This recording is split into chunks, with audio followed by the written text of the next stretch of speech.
Thank you so much, Mohit, for taking our time. It's a real pleasure having you with us. Every report, every news piece that you see today on Realty speaks about demand that we have not seen in half a decade or more than a decade, especially in the last 1 to 2 months. Tell us about what you have seen on ground. What sort of a pickup have you seen in not just inquiries but actual sales translation? Hi, good morning, everyone. See, the sector has been reeling under a downturn for almost 8 to 9 years now, and even before COVID came in, the sector was having one of the best affordabilities. The prices had not gone up for many years, and if you adjust for inflation, the prices were down. So affordability is at an all-time high. So the conditions were all set for a strong demand recovery. And this is a cyclical industry. So once you have a down cycle, there will be an up cycle. And I think all of us believe that we are at the cusp of this up cycle, which is expected to start. Now, after the COVID came in, the demand has picked up very significantly. And that is because consumers today understand the importance of homes. The amount of time we have all spent in homes over the last 1.5 years, I don't think we have spent that even in the last 20 years. So everyone understands the importance of home. The affordability is great. The mortgage rates are the lowest. So all conditions set for massive demand recovery, and we are seeing it on ground. Of course, Q1 there was a major drop in sales because of the second wave, and that was very brutal wave for all of us. So sales obviously were not the paramount important thing at that point. Saving lives were more important, but now Q2 onwards, again we see strong demand. Customers are back in sales offices, and very strong traction across projects, across markets.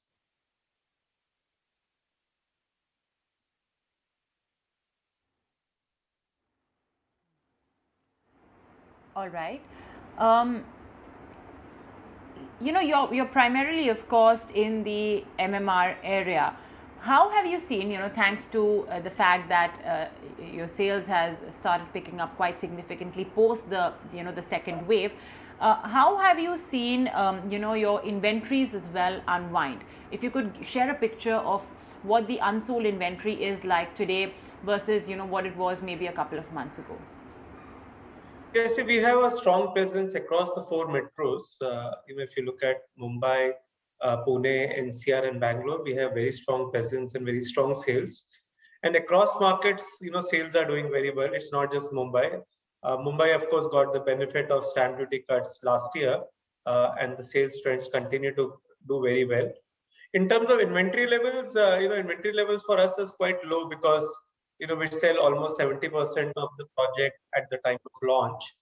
So we don't sit on very high inventory levels as a company. Even at an industry level, the inventory levels have come down because there have been very limited launches within the industry, and a lot of existing inventory has got sold out. So if you look at the inventory levels are at all-time low compared to what they were 3-4 years back. And this is true across markets.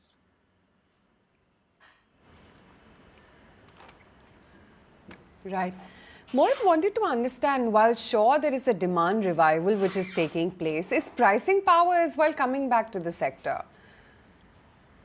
I think pricing power would take some time, because first the volumes have to grow, and we are seeing good volume growth. If we can sustain this volume growth over the next few quarters, then you can, and once the inventory level starts depleting, one can expect the price hikes.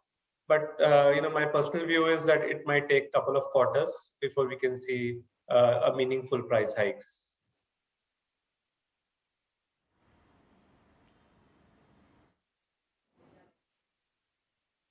And which are your current ongoing projects and what's new in the pipeline? See, we have a very large number of projects ongoing, and we have a very large pipeline. At this point of time, we have a launch going on in Pune, where we already clocked more than 325 crores of sales in the launch. and it's going pretty strong. So we are pretty hopeful that it will be a blockbuster launch. We have done a launch in Bangalore where we have already sold more than close to 250 crores of value of stock. Again, going very strong. We have two launches which are planned in NCR, which is happening right now. In Mumbai, also we have launched the project in Panvel. So we have multiple projects getting launched this quarter. We have a very strong pipeline for next few quarters, and it's going quite well.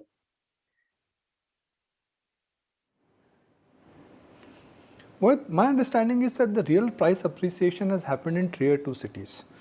While Godrej has a specialist in large metros, whether it is NCR or Delhi or Bangalore, is there a temptation to come outside your comfort zone? Let's say go to cities which perhaps historically you've not gone into, because that's where I understand the real boom and the surge has started.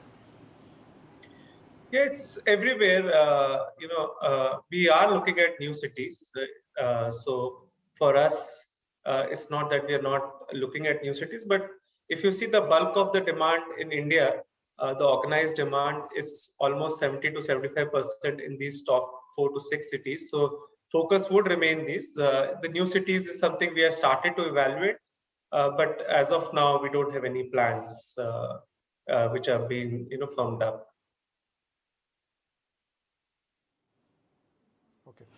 Now, one side you are indicating to us that volumes have picked up, but on the other side, the real estate sector is also getting hit because of high cement prices, steel prices, everything which has got to do with construction, even labor cost, I understand, has gone higher. So, are we in a scenario where top line is coming back, great news, but the bottom line may not be that strong?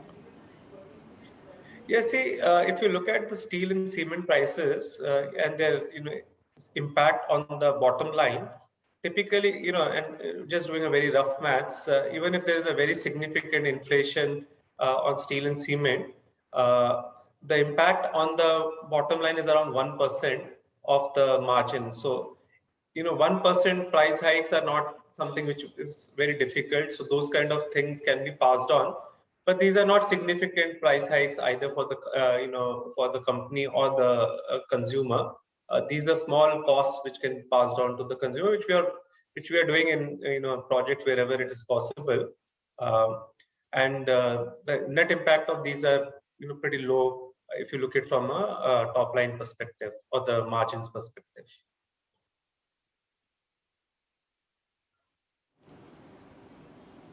Mohit, when you say that volumes have gone higher and prices have not gone higher, what will be the criteria which you would monitor or look out for to understand that, look, the pricing power is coming back? Would you be testing market gradually?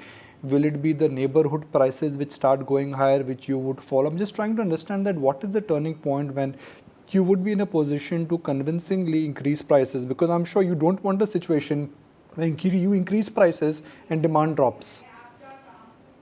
Yeah, so it's a fine balance. You very rightly said, you don't want to increase prices and have the demand drop. For us, we test the pricing at every launch, and we do typically 4 to 5 launches every quarter across cities. So in a launch, we do a very strong consumer research to test the pricing, and obviously there is always a push and pull on pricing. There is, we would like to increase the price, but of course, consumers should see the value and willingness to pay. So that balance is something we always like to strike.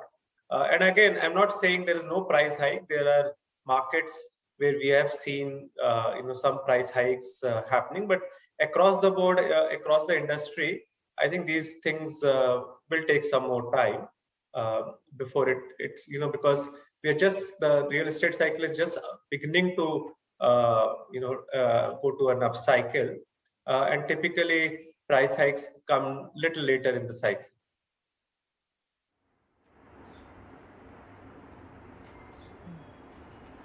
All right.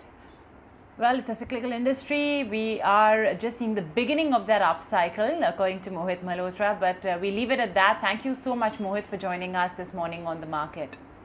Thank you very much.